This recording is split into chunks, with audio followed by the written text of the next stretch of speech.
Boys and girls, ఈ party arrange చేసింది ఎందుకో చెప్పనా? కేవలం 15 రోజుల ట్రైనింగ్ తీసుకొని ఒకడు పెద్ద పోటీకి తయారయ్యాడు. అతను ఇంకెవరో కాదు, మన వీరానే. అతని సక్సెస్ కోసమే ఈ పార్టీ. నువ్వు మ్యాచ్ గెలిచిన తర్వాత ఆ సక్సెస్ ని ఎవరికి డెడికేట్ చేస్తావు? మీకే కోచ్. నో, నీ వైఫ్ కే డెడికేట్ చేయాలి నువ్వు. రేయ్, గెలిచినప్పుడు కదరా డెడికేట్ చేయాలి, ఓడిపోయే మ్యాచ్ కి ఎందుకు గోలా? రేయ్, ఎక్కడికి? మెక్కడానికే. వస్తావా? కోచ్, వైఫ్ అండ్ వైఫ్ గురించే మాట్లాడుతున్నారు. మీ వైఫ్ చనిపోయి చాలా కాలం అయింది, ఇంకా ఆవిడ గురించే తలుచుకుంటున్నారా? రోజులు గడిచే కొద్దీ తన జ్ఞాపకాలతోనే బతుకుతున్నాను. తాగుతూ మృగంలా తిరుగుతున్న నన్ను మనిషిలా మార్చింది తనే. తన నాన్నకి నన్ను పరిచయం చేసి కుస్తీ నేర్పించమంది. ఒకరోజు పెళ్లి కూడా చేసుకుంది. అంతా తన ఇష్టమే. పిల్లలు లేకుండా కూడా ఉండొచ్చు, కానీ వయసు అయిపోయాక భార్య లేకుండా ఒంటరిగా బతకలేం. మీ మధ్య అసలు గొడవలు రాలేదా? నేను నీకు అక్కర్లేదు, నువ్వు నాకు అక్కర్లేదు అనుకున్న వాళ్ళ మధ్య అస్సలు గొడవలు రావు. నేను నీకు ఎంత ముఖ్యమో, నువ్వు నాకు ఎంత ముఖ్యమో అనుకునే వాళ్ళ మధ్య గొడవలు వస్తాయి. దాన్నే మొగుడు పిల్లల గొడవ అంటారు. మేము గొడవ పడని రోజంటూ ఉండదు. తిట్టుకుంటాం, కొట్టుకుంటాం. నీ పెళ్ళాం మెడలో తాళి కట్టిన క్షణం నుంచి నీ కుటుంబం అనే సామ్రాజ్యానికి తన మకుటంలోని మహారాణి అవుతుంది. తన మాటే శాసనం. దానికి అనుకూలంగా నడుచుకోవడమే మొగుడు పని. ఈ రహస్యాన్ని అర్థం చేసుకుంటే కుటుంబంలో ఏ సమస్య రాదు. మీరొకరు కోచ్. చాలా ఇళ్లలో పెళ్ళాం చెప్పిన దానికి మొగుడు తలాడించినా గొడవలు వస్తానే ఉన్నాయి. ఒకళ్ళనొకళ్ళు అర్థం చేసుకునే ప్రయత్నంలో పెళ్ళైన మొదటి 10-15 సంవత్సరాలు ఇలాంటి చిన్న చిన్న గొడవలు ఉంటాయి. 15 సంవత్సరాలా? ఆ తర్వాత సర్దుకుపోతాయా? వెంటనే సర్దుకోవు. అప్పుడప్పుడు ఇంటికి వచ్చిపోయే చుట్టాల్లాగా అప్పుడప్పుడు ఇంకో 7-8 సంవత్సరాలకి గిల్లి కచ్చాలుంటాయి. అప్పుడైనా సర్దుకుపోతాయా లేదా? ఆ తర్వాత ఇద్దరికి వయసు 50-60 పైబడుతుంది. గొడవ పడ్డానికి ఇద్దరి ఒంట్లో శక్తి ఉండదబ్బాయి. ఆ క్షణం నుంచి మొదలవుతుంది ప్రశాంతమైన జీవితం.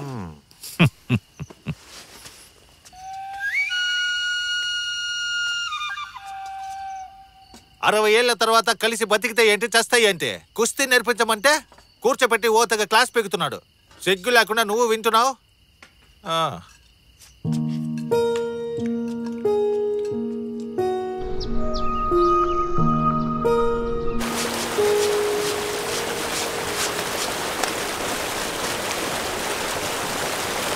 అతయ్య, మామయ్యలేడా? బయటికి వెళ్ళారు. ఇప్పుడు వచ్చేస్తారు, కూర్చో.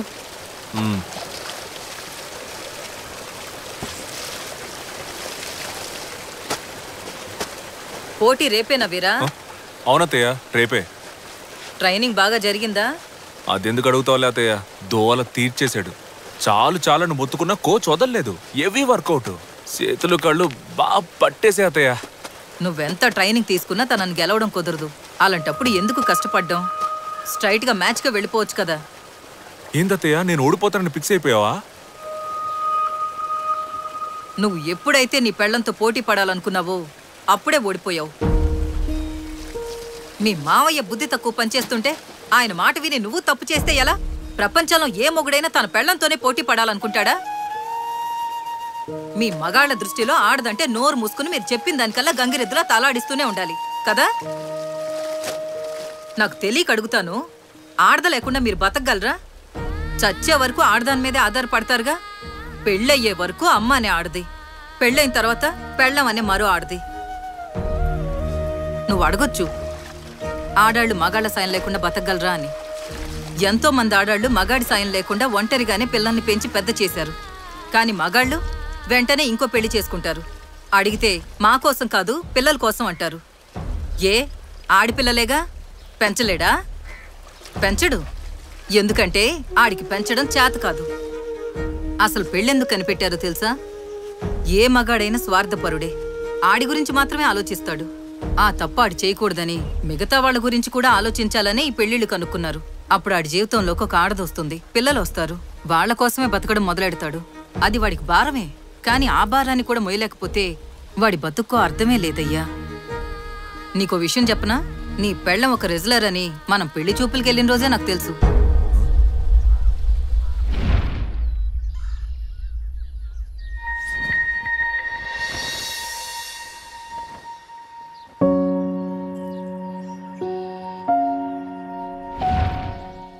ఈ విషయం ఆ రోజే నాకెందుకు చెప్పలా? చెప్తే ఈ పెళ్లి చేసుకునేవాడివా?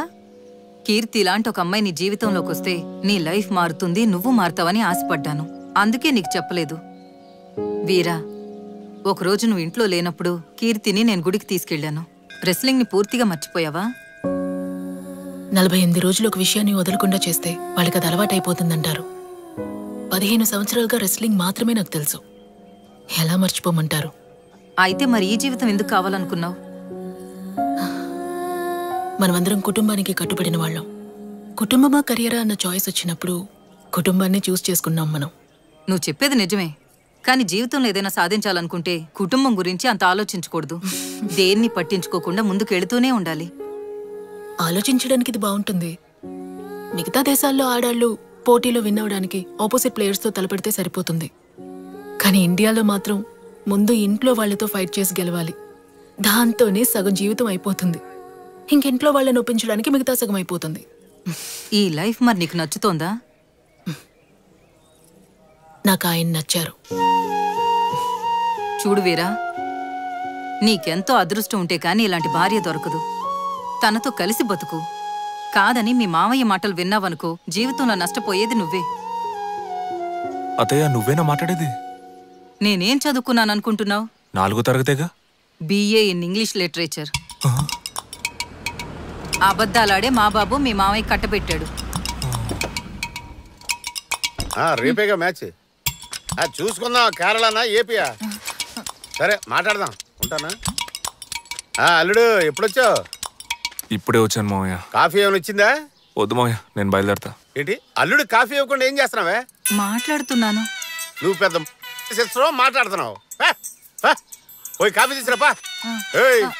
2 కాఫీ ఫుల్ స్ట్రాంగ్, 1 మీ 1 అల్లుడు.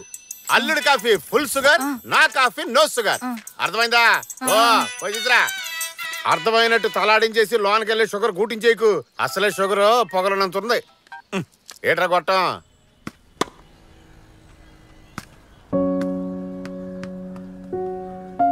ఈ లైఫ్ మరి నీకు నచ్చుతోందా? నాకు ఆయన నచ్చారు. నీకెంతో అదృష్టం ఉంటే కానీ ఇలాంటి భార్య దొరకదు. తనతో కలిసి బతుకు. ఈ బాల్ తో ఓవర్ అయిపోయింది. పట్టుకోరా మామ, బాల్ తీసుకుంటాం.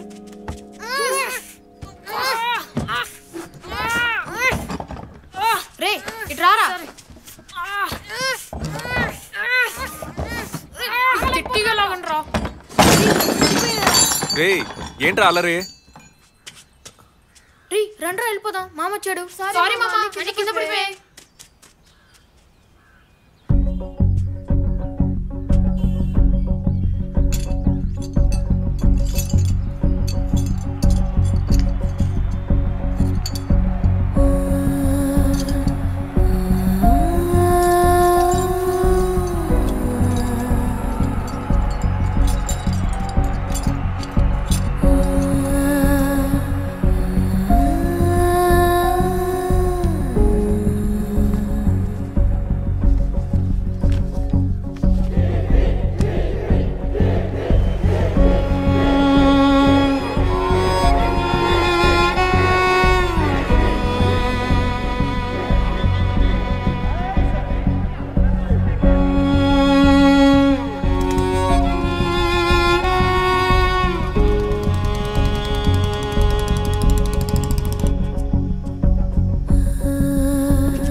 ആരാ എന്ത് വേണം?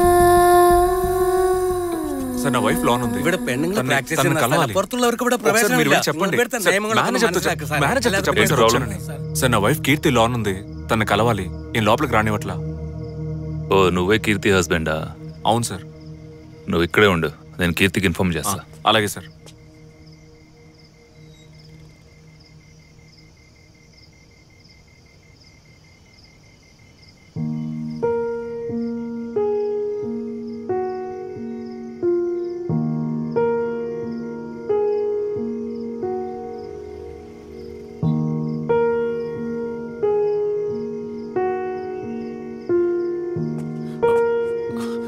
ఏమందండి? నేను లోపలికి రావచ్చా?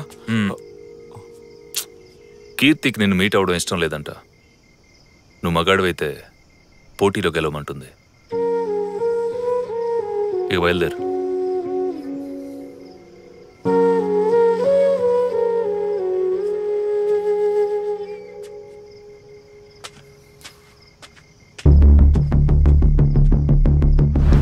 కీర్తి, కమాన్, గెట్ అప్.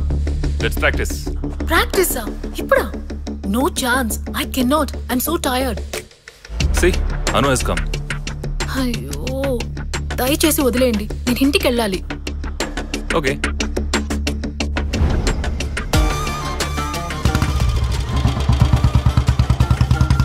కోచ్, ఎవరది?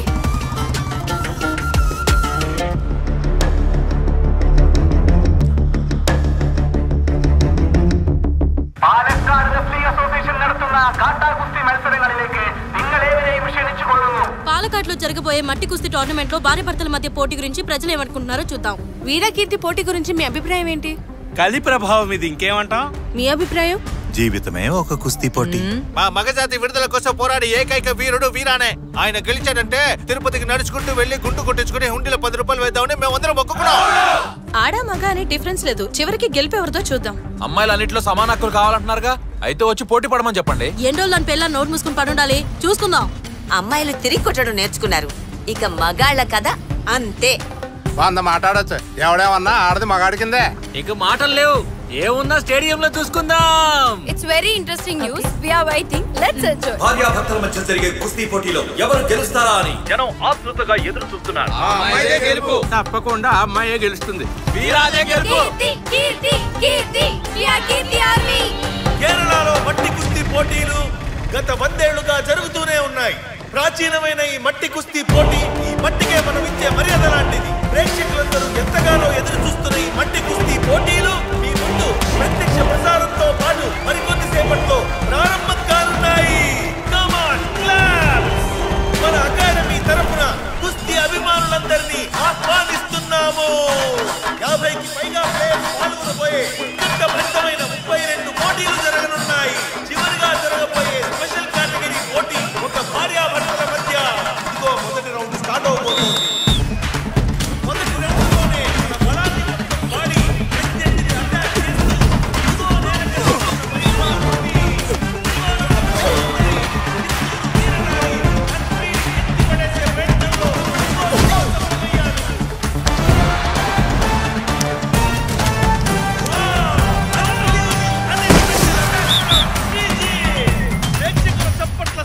హలో, ఎవరు? వెంకట్రావా? పంచాయతీ బోర్డులో ఉన్నాం.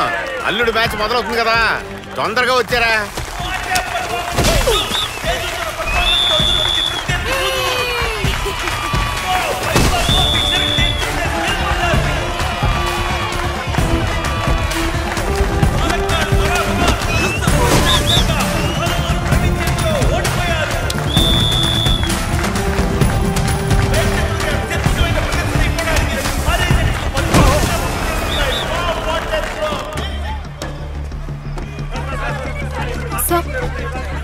సార్, మీరు ఒక రెస్లింగ్ కోచ్గా వీరా కీర్తి మ్యాచ్ లో ఎవరు గెలుస్తారంటారు? No doubt about it. కీర్తియే విన్నర్. ఆ వీరా చావు దెబ్బలు తింటాడు. మీరు అనవసరంగా వాడికి బిల్డప్ ఇస్తున్నారు. వాడికి అంత సీన్ లేదు.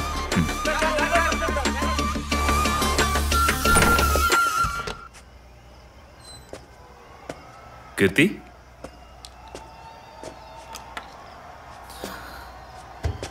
Are you okay? మీ హస్బెండ్తో ఎలా పోటీ పడాలని ఆలోచిస్తున్నావా? ఈ నిర్ణయం నీది కాదు. వాలంటరీగా వాడే మ్యాచ్ అరేంజ్ చేయమని ఫోర్స్ చేశాడు. వాడిని కొట్టడంలో అసలు తప్పే లేదు. ఫస్ట్ రౌండ్లోనే వాడు కథ ముగించి చేతిరా. What? Hey, come on Keerthi. నీ గురించి ప్లేయర్స్ ముందే చెప్పారు. నువ్వెవరో, నీ క్యారెక్టర్ ఏంటో. Get lost. Get last.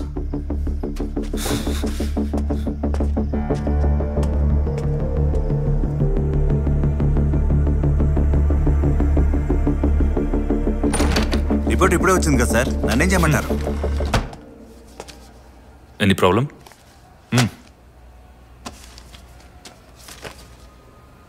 Keerthi is pregnant.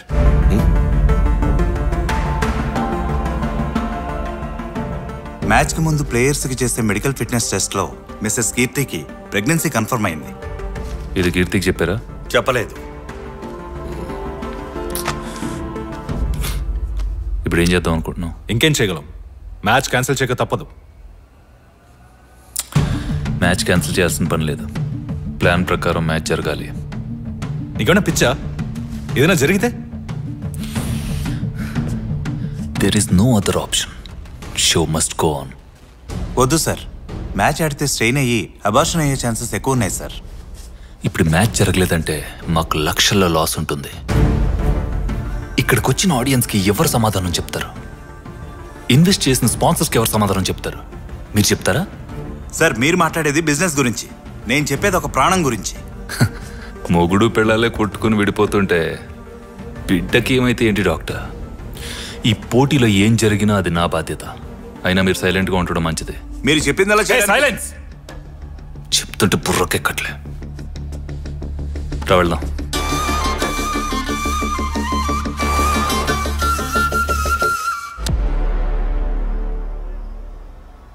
మనమందరం ఎంతగానో ఎదురు చూస్తున్న వీరా కీర్తి స్పెషల్ కేటగిరీ పోటీ ఇప్పుడు మొదలవబోతోంది.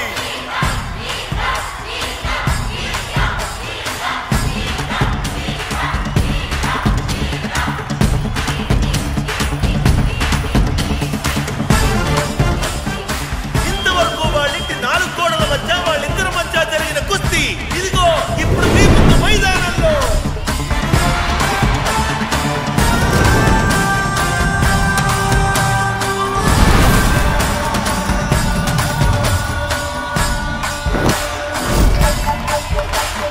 Come on, stand up.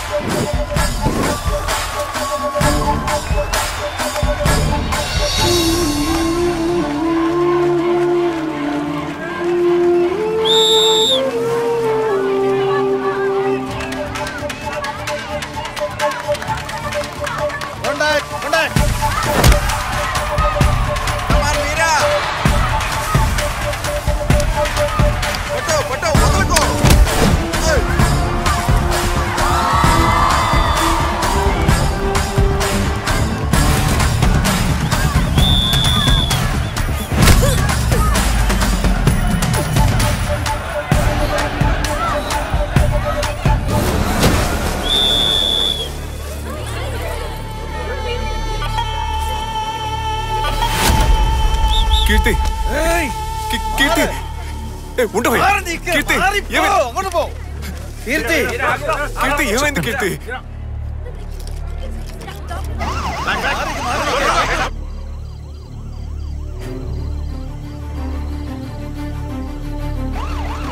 జాగ్రత్త, చూసుకోండి. త్వరగా ఎక్కించండి.